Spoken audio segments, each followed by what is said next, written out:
안녕하세요. 대단히 반갑습니다. 무의식의 명령을 받는 사람 김명정. 정신분석학의 두 가지 명제. 지그문트 프로이트가 시작한 정신분석학도 다른 과학 분야와 마찬가지로 사실을 관찰하고 그 관찰된 자료를 정리하고 풀이함으로써 얻어진 이론체계라 할 수 있다. 정신분석학에는 가장 기본이 되는 두 가지 명제가 있다. 첫째는 사람의 정신과 행동은 예외 없이 모두 인과론의 법칙에 따라 결정된다는 것이다. 사람의 마음속에서 일어나는 현상은 모두가 그 현상이 일어나기 전에 있었던 원인에 필연적으로 따라오는 것이고 아무것도 우연히 생겨나는 것은 없다. 이를테면 일상에서 무엇을 깜빡 잊어버리는 수가 가끔 있다. 그럴 때에는 거의 그것을 우연히 잊어버렸다거나 그저 그냥 잊어버린 것으로 여기고 만다. 그러나 프로이트와 그 뒤 분석학자와 정신치료자들이 밝혀내왔고 지금도 줄곧 관찰하고 있는 바에 따르면 그러한 우연한 잊어버림이란 없고 사실은 어떤 뚜렷한 원인 때문에 필연적으로 일어난 것이다. 찾아보면 잊어버리고자 했던 의도나 소망이 숨어 있었음을 알 수가 있다. 꿈도 마찬가지다. 간밤에 당치도 않은 꿈을 꿨다고 하면 사람들은 그저 아무 뜻도 없는 개꿈으로 여기기 일수이나 꿈은 엄연한 인과법칙에 따라 꾸는 것이고 꿈꾼 사람의 정신생활과 깊은 관계가 있다. 정신분석학의 둘째 명제는 사람의 마음에는 무의식이 있다는 것이다.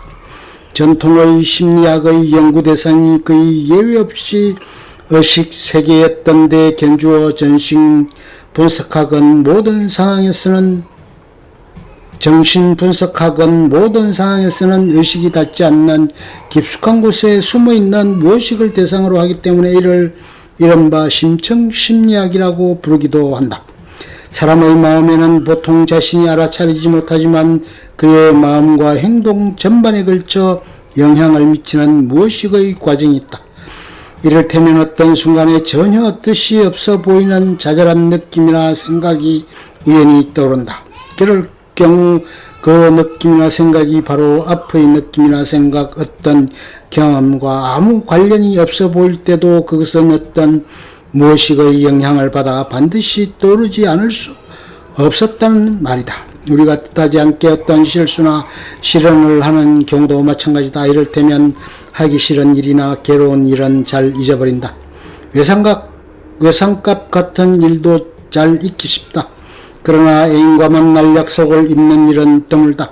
만일에 그것을 잊었을 때 애인에게서 마음이 변했다는 항변을 듣는다면 벌쩍 뛰면서 정말 정직하게 그것을 부인할 것이다.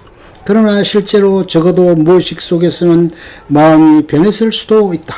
직장에서 좀 쉬고 싶고 전보다 더 식구들의 보살핌을 받고 싶었던 사람들이 우연히 병원에 입원하게 되는 수가 가끔 있다. 교통사고 같은 겉으로는 우연한 사고로 입원한 사람들 중에도 입원함으로써 무언가를 얻는 사람들이 태반이다. 이럴 때는 대개 사회적으로나 도덕적으로 용납되기 쉬운 원인들을 앞장세워 나타난다. 프로이트의 비관적 인간관, 사람의 말과 행동은 이와 같이 의식과 무의식의 복합작용으로 만들어지지만 프로이트는 오히려 무의식의 비중이 더 크다고 했다. 물에 떠있는 얼음에 견주어 볼 때 물 위에 솟아올라 있는 부분이 의식이라면 물 아래에 잠겨있는 더 큰 덩어리가 무의식이라고 했다. 프로이트는 사람의 무의식 속에는 타고난 두 가지 본능, 곧 성적인 본능과 공격 본능이 있음을 관찰했다. 그는 이 두 가지 본능을 타고난 정신의 힘으로 생각했다. 이 힘은 잘 설명하기는 어렵지만 그 근원은 몸에 있으나 물리적인 에너지는 아니라고 했다. 말하자면 이 힘으로 모든 마음의 작용이 가능해진다는 뜻이다. 성적인 본능은 다른 이름으로 삶의 본능이다. 이 본능으로 자기 보정과 만족 그리고 종족 보존이 가능해진다. 그 힘은 우리가 아는 성적 욕구와 직결되어 있고 그 근원은 성기나 입이나 학문 같은 이른바 성감대인데 이 부분을 자극함으로써 쾌감을 느낄 수가 있다. 그러나 삶의 본능이 바로 성적인 욕구만은 아니다. 여기서 분화되어 나오는 것으로서 사랑과 창조 욕구 따위가 있다. 공격 본능 또는 죽음의 본능은 사람의 마음속에 있는 파괴적이고 적대적인 모든 요소를 다 포함한다. 아울러 자기 주장, 야망, 경쟁, 이기려는 욕구, 성공하려는 욕구가 여기에 포함된다. 공격 본능과 성적인 본능은 늘 뒤엉켜져 나타난다. 이를테면 사랑을 쟁취하기 위한 경쟁이나 사랑하는 식구를 위하여 남과 싸우는 경우를 생각해보면 알 수 있다. 심지어는 무지막지한 의도적인 범죄 행위에도 무의식적으로는 성적인 만족이 따른다고 한다. 성격이 이드, 자학, 초자의 세 가지 구조로 형성되어 있다는 것도 프로이트의 이론이다. 이들은 보통 때의 무의식 속에 있다.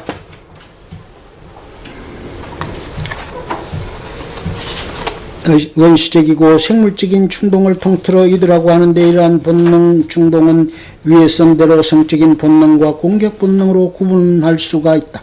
이 두 가지 본능은 이른바 쾌락 원칙에 따라 무조건 바로 충족되기를 바란다. 체면도 없고 남을 생각할 줄도 모르고 현실을 생각할 줄도 모른다. 맹목성과 충동성과 비합리성을 지니고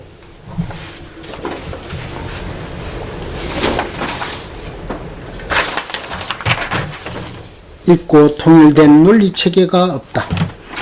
그러나 사람이 태어나서 자라면서 내가 아닌 세계가 있고 남이 있으며 그것과 따로 떨어진 자기가 있음을 알게 되면서 생존하기 위해서는 적응과 방어가 필요함을 알게 된다. 이들의 쾌락 원칙만 가지고는 생존할 수 없음을 알면서 이른바 현실 원칙을 요구하게 된다. 자아는 현실을 자각하고 평가하며 맹목적 이들의 충동과 초자의 이상과 양심 사이에서 용납될 수 있는 타협적인 역할을 하게 한다.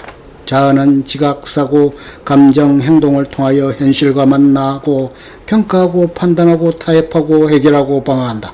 자아는 그의 습득의 과정을 밟아서 점차로 발달해 나가는데 여기에는 자기와 주위 사람들과의 접촉관계가 결정적인 구실을 한다.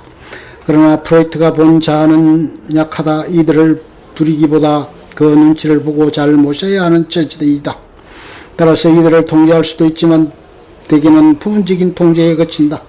자아는 이들의 눈치를 살펴야 할 뿐만 아니라 외계와 초자와의 눈치도 봐야 한다. 자아의 기능은 거의 의식적인 성격 기능이라고 할 수 있으나 상당한 부분은 무의식적인 기능이다. 초자아는 양심과 비슷하다. 초자아는 의식이나 무의식 속에 내재화된 사회의 가치와 도덕의 가치를 유지하면서 자아를 감독하고 충동하고 협박하는 구실을 한다. 자아를 협박하여 이들의 충동을 막으려 한다. 초자아는 가장 늦게 형성된다. 나이가 5살쯤이 되면 부모가 내린 금지 의무사항 같은 것이 처음에는 비판 없이 내재화되어 형성되기 시작하여 청소년기까지 이어진다. 초자의 둘째 기능은 자아 이상을 갖게 하는 것인데 자아 이상이란 그가 무의식적으로 따르고 닮으려는 사람의 내재화된 심상이라 할 수 있다. 자아를 행정부로 한다면 초자아는 입법부에 해당한다. 프로이트가 설명한 사람은 비관적이고 부정적인 면이 있다. 어쩔 수 없이 생물로서 타고난 본능부터가 그렇다. 분별 없고 맹목적일 뿐만 아니라 삶과 죽음의 본능이 공존하는 데서부터 운명의 갈등이 시작된다. 물론 이러한 본능을 잘 성화시킴으로써 건설적인 문화를 창조할 수 있기는 하다. 이를테면 돌을 닦고 고행을 하고 온갖 고통스러운 일을 도맡아다가 순교하는 성자의 행위는 그가 타고난 강렬한 파괴 본능이 자기 자신을 향하면서 성화된 것이다. 외과사가 부지런히 수술을 할 때에도 그 바탕에는 파괴와 죽음의 본능이 깔려있다. 그러나 성화를 시키려면 미리 본능의 힘을 억압해 두어야 한다. 다시 말해서 문명이란 본능을 억압하는 데서 나온 것이다. 문명이 발달하면 할수록 사람들의 본능은 그만큼 많이 억압되어야 하고 따라서 사람들은 신경증의 고통을 받게 된다. 사회와 사람 사이에도 적대관계가 있다. 사회의 눈으로 보면 사람의 본능은 억압하고 길들여야 한다. 반대로 한 사람의 안녕을 위주로 생각하면 본능은 억압하지 말아야 한다.